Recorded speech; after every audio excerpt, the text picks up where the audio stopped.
After my third stillbirth, I hemorrhaged badly, a consequence of the emotional roller coaster I was on. John went up to the church that morning, lit candles, and said a prayer for me. I woke up in the hospital bed after the surgery and was about to ring for the nurse. That's when I overheard John talking to the doctor outside my room.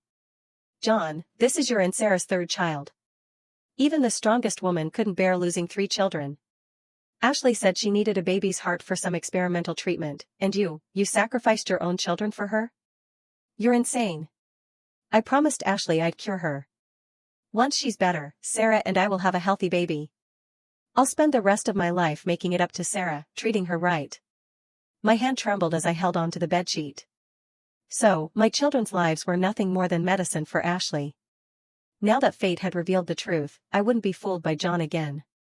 These 3 stillbirths, caused by the medication, have severely damaged Sarah's body. Are you not worried about whether she can handle another pregnancy? She's your wife, John. This is incredibly cruel to her. How do you expect her to cope with the loss of all those babies? John impatiently interrupted the doctor. Enough. I only asked for your help because I consider you a friend. This is my family matter, I don't need you lecturing me. Just make sure Sarah gets the best medication and recovers quickly so she can get pregnant again. The doctor sighed, a look of pity on his face. Sarah's been pregnant for 3 consecutive years. Coupled with this hemorrhage, she needs at least a year to recover before trying to conceive again. Ashley can't wait a year. I don't care what methods you use, I want Sarah pregnant as soon as she's discharged. John's gaze was firm, leaving no room for argument. The doctor glanced at my chart as he left, a flicker of sympathy in his eyes.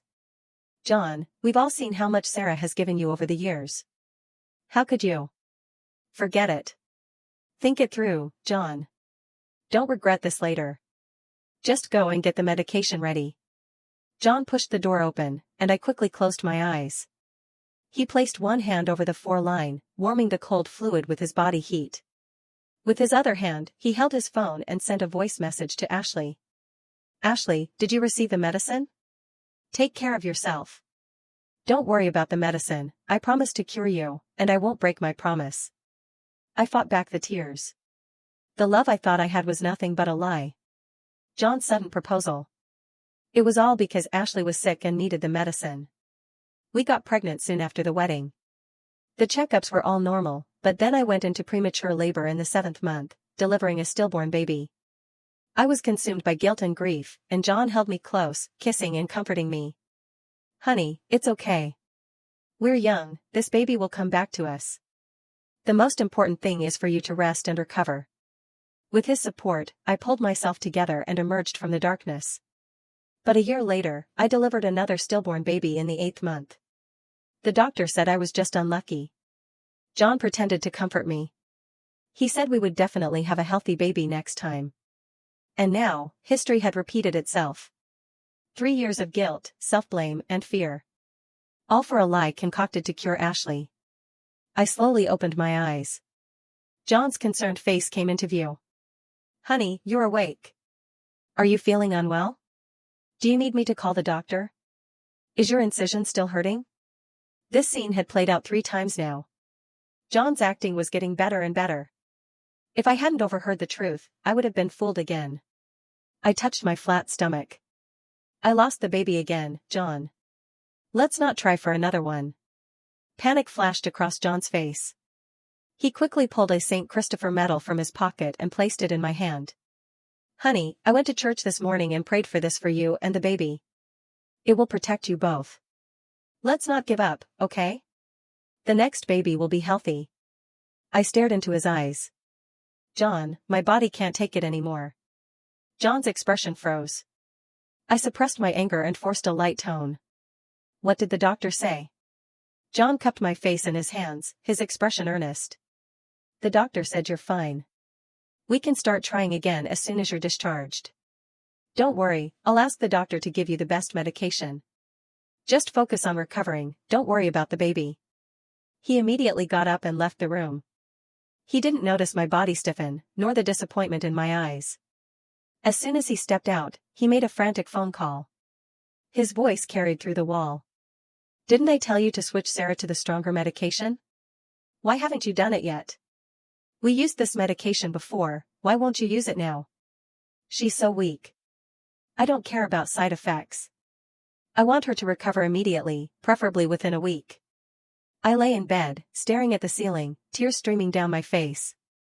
This was the man who promised to love me forever, to always treat me right, when he proposed. All I got were lies and pain. I turned to my side and saw another identical St. Christopher medal on the floor.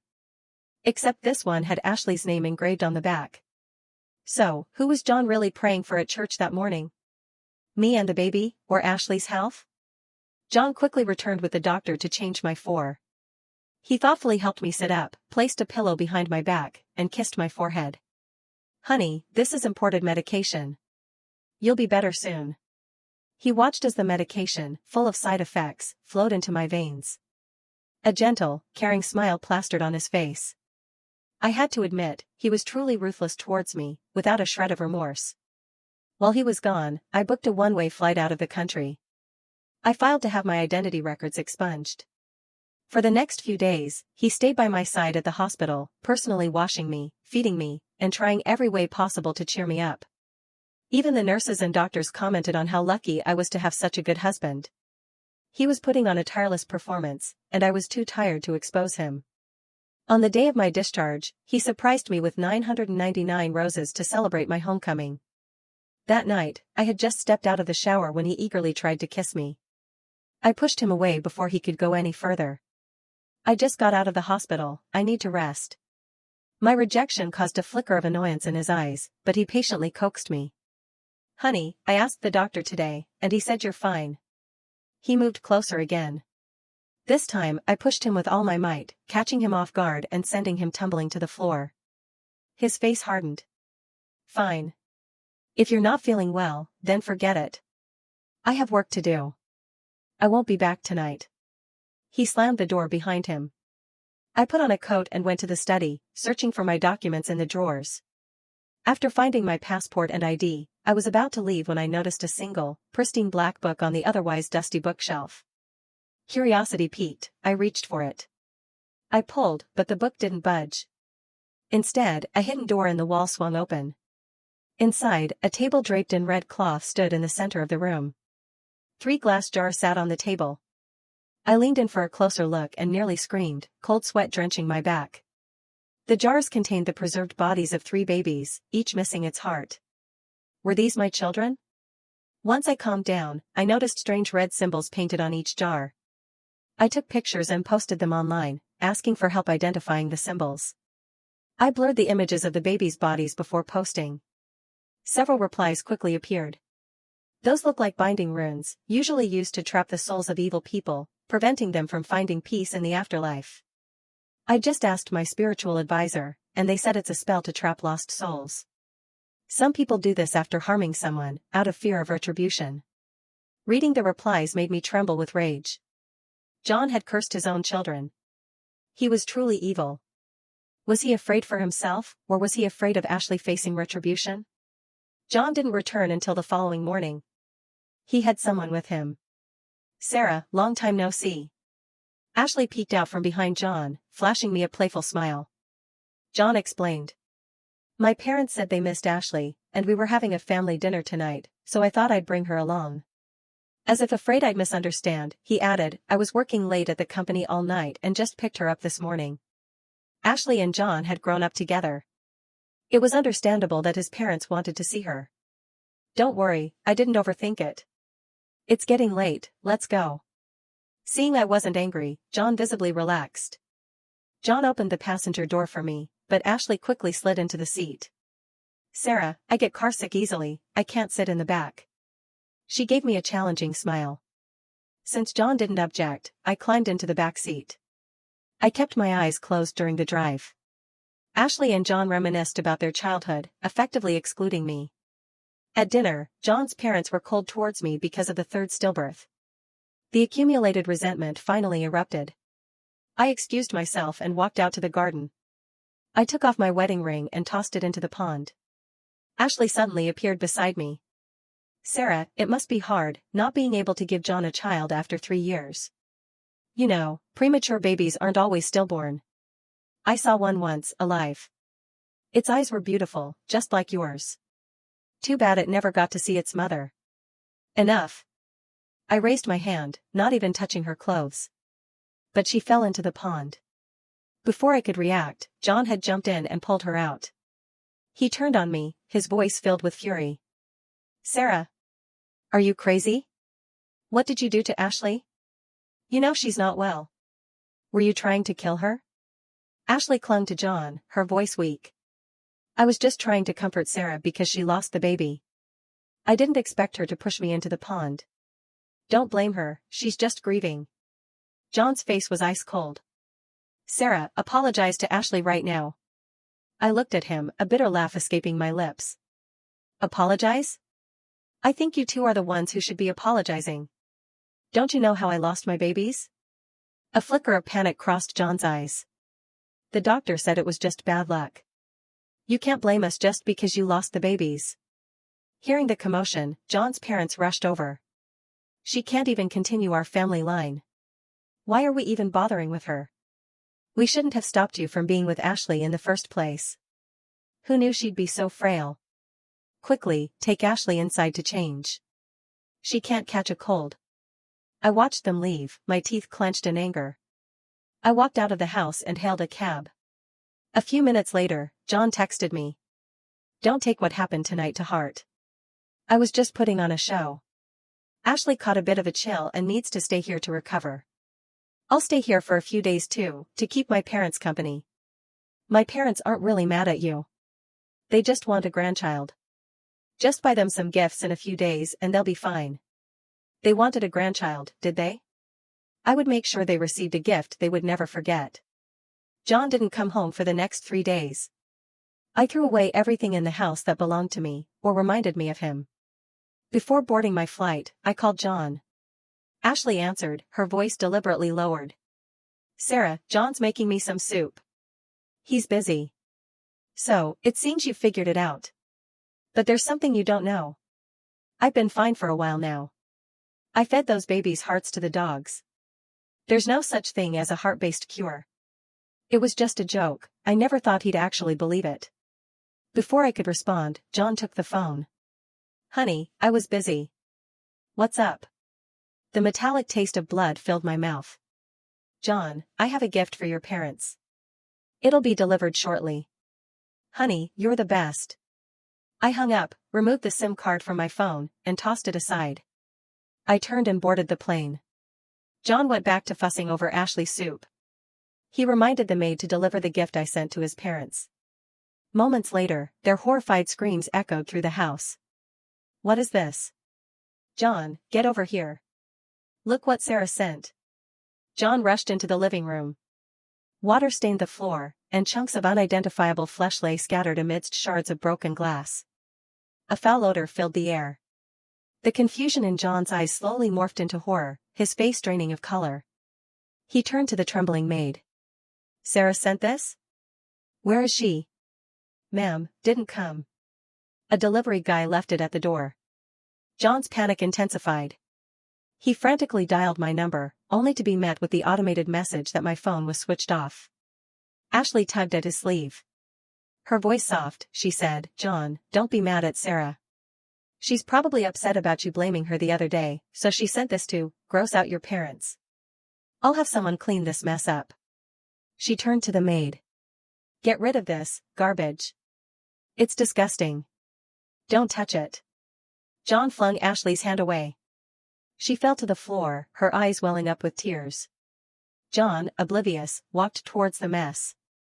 Ignoring the glass shards, he reached out and touched the flesh. It's over. It's all over. I hid it so well, how did she find it? His parents stared at him in bewilderment. John, what are you doing? Throw that disgusting thing away. What is in those jars Sarah sent? John looked up, his eyes bloodshot. These are my children with Sarah. Your grandchildren. His mother recoiled in horror. Is Sarah insane? I just scolded her a little. Does she have to resort to this kind of revenge? They say stillborn babies carry negative energy. Get rid of this cursed thing.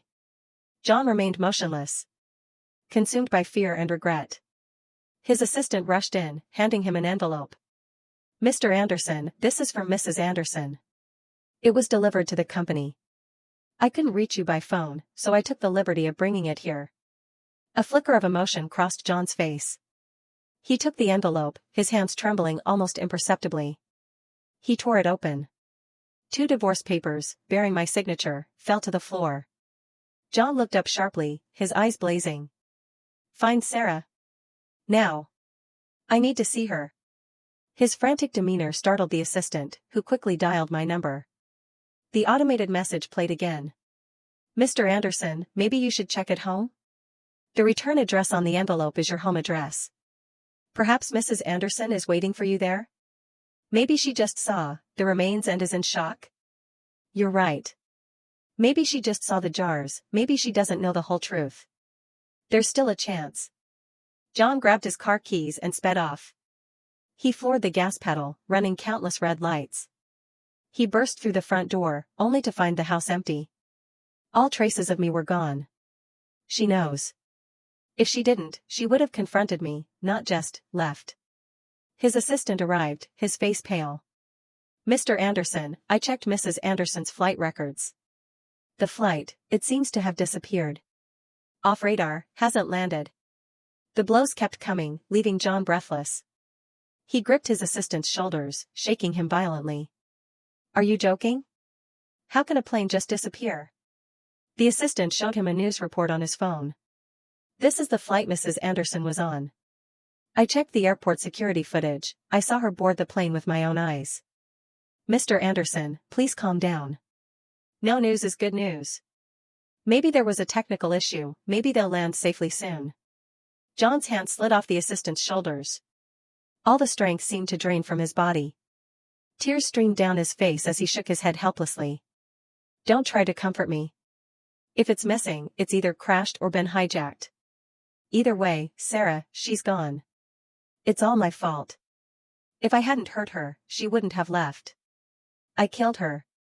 The assistant looked confused. Mr. Anderson, you love Mrs. Anderson so much, how could you possibly hurt her? John didn't answer. A bitter smile twisted his lips. No one knew what he had done to me, except for Ashley and his doctor friend. To everyone else, we were the perfect couple. Memories of happier times flashed through his mind. Only regret remained. Keep checking for updates on the flight. Let me know the moment you hear anything. I need to see her. Dead or alive. He whispered the last words, as if he couldn't bear to believe in a miracle. Worried about leaving John alone, his assistant drove him back to his parents' house. The living room had been cleaned, the smell of disinfectant hanging in the air. Something felt wrong. He turned to the maid. Where are my children? The maid looked bewildered. Ashley appeared, hurrying towards him. John, you're back. The mess is gone. The maids took care of it. Your parents were really shaken up today, you should really talk to Sarah. I'm not well, and even I was scared. I can handle it with some medication, but your parents are older, they can't take this kind of stress. She coughed delicately, feigning frailty. Before, John would have been filled with concern for her. But now, her words fell on deaf ears. He glared at her, his eyes bloodshot. Ashley, do you have any conscience at all? Mess? Those were my children. The children I killed for you. Ashley feigned innocence, but a flicker of resentment flashed in her eyes. Just then, John's parents descended the stairs. His mother frowned. John, are you bullying Ashley again? Look, you've made her cry. Your father and I have discussed it. Since Sarah has filed for divorce, you should just sign the papers. We won't stop you from being with Ashley. Ashley told us her illness is cured. She can give us grandchildren. We'll announce your engagement soon. John's face hardened. He stared at Ashley. Ashley, you're cured? You were just saying you needed more medicine a few weeks ago. Ashley panicked, scrambling for an excuse. I was sick, but I suddenly got better these past few days. I saw a doctor, and he said I don't need medication anymore. John looked at her, a deep, searching look. He suddenly realized that the woman before him had changed. She was no longer the innocent, kind girl who used to follow him around, calling him Johnny. A wave of disgust washed over him. "Mom, Dad, I won't divorce Sarah. She's my wife. It's inappropriate for Miss Miller to be living here. You should send her home, before her reputation is ruined." "Johnny." John didn't give her a chance to plead. He turned and walked away. He strode to the backyard and, ignoring the maid's protests, began rummaging through the garbage cans, his white shirt staining with filth, his fingers getting cut by shards of glass. He carefully retrieved the 3 small jars, a faint smile finally appearing on his face. "I found you." He dug a hole beneath the oak tree in the backyard. He buried the jars, the remains of his children. A clap of thunder echoed through the sky, and the heavens opened, unleashing a torrential downpour. John knelt by the freshly turned earth, letting the rain wash over him. Nearby, the maids whispered among themselves. "I heard those jars contained Mrs. Anderson's stillborn babies. I don't know what got into her, sending them to Mr. and Mrs. Anderson like that. He should just listen to his parents and marry Miss Miller. Sarah's probably cursed or something, having 3 stillbirths in a row. We should stay away from the backyard from now on. It's bad luck, burying stillborn babies there. I don't want to be cursed like that woman." John's face darkened. He hadn't realized how others perceived me. No wonder I always resisted coming to his parents' house. He thought that by caring for me, by being there for me, I wouldn't be hurt by the loss of our children. He thought that once Ashley was cured, and we had a healthy baby, the past would be erased. He couldn't imagine how much I must have endured, being judged and whispered about in his family's home. The more he thought, the harder it became to breathe. He lowered his head and noticed a glint of light in the pond. He emerged from the water, my discarded diamond ring clutched in his hand. He remembered my raised hand, Ashley falling into the pond. He rushed to the security room and pulled up the footage. The audio was clear. Ashley's words, her calculated provocation. He saw her dodge my hand, then deliberately fall into the water, a smirk playing on her lips. He remembered forcing me to apologize. Regret gnawed at him. He had condemned me without a shred of evidence. For a manipulative, vicious woman. He hadn't just killed his children, he had driven his wife away. The rain continued to fall, blurring his tears with the downpour. Only regret and guilt remained. When the rain finally stopped, he reached for his phone, hoping for news about me. He accidentally clicked on a voice recording. It was the call I had made that morning. Ashley's normally sweet voice was a chilling whisper. He listened, his heart shattering as he heard her confession. "Sarah, I'm sorry. I'm so sorry. I'll make this right. I'll avenge you and our children." John threw open Ashley's bedroom door. She was lying in bed. Seeing him, she shifted, letting her nightgown slip off her shoulder, revealing bare skin. She waited for him to react, to move towards her. Instead, he lunged forward, grabbing her throat, lifting her off the bed. "Ashley. I tried to help you, and you made me kill our children for nothing. Because of you, Sarah left. Because of you, she's gone. Was it all some sick game? You're going to die, Ashley. You'll pay for what you did to my children." Ashley clawed at his hands, her face turning purple from lack of air. Just as she was about to lose consciousness, John's parents rushed in. "John. Are you crazy? Let her go." His father struggled to pry John's hands away, his mother biting down hard on John's arm.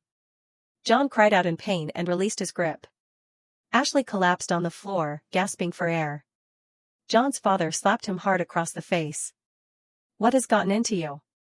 Burying bodies in the backyard, now trying to hurt Ashley. What has that woman done to you?" His mother comforted Ashley. "Ashley, don't be afraid. We'll protect you. John will apologize." Seeing his parents shield Ashley, John laughed bitterly. "Do you even know what this bitch has done? And you're protecting her? Our children, they could have been healthy, happy babies. She's the reason they're gone. She said she needed their hearts for some cure. She made me kill my own children. And it was all a lie. She tricked me. I killed my own children for nothing. She fed their hearts to dogs. And you're protecting her? You're hitting me for her?" His parents were stunned into silence. Then, his mother pushed Ashley away and stood aside. His father looked at Ashley with disgust. Seeing their change in demeanor, Ashley crawled towards John, clutching at his legs. "Johnny, I did it because I love you. I was afraid you wouldn't want me anymore if you and Sarah had a baby, so I made it up. You love me too, don't you? Why else would you do that for me? Now I'm cured, Sarah is gone, let's get married, let's be together. John kicked her away. My wife is Sarah. I was foolish, confused. I could never love someone as cruel as you. You killed my children. I won't let you get away with this. When I find Sarah, you will pay for what you did. He glanced at his phone and rushed out. Ashley turned to his parents, her last hope. Mr. and Mrs. Anderson, you watched me grow up. You'll forgive me, won't you? You promised I could marry Johnny. You can't go back on your word. The truth had shattered any affection they held for her. You killed our grandchildren. You dare ask for forgiveness? You're a monster. You'll never be a part of this family. Someone, get this woman out of my house. John raced back to his office after receiving a message from his assistant. Mr. Anderson, we've located Mrs. Anderson's flight. It made an emergency landing on a deserted island. Meanwhile, I was reunited with my family.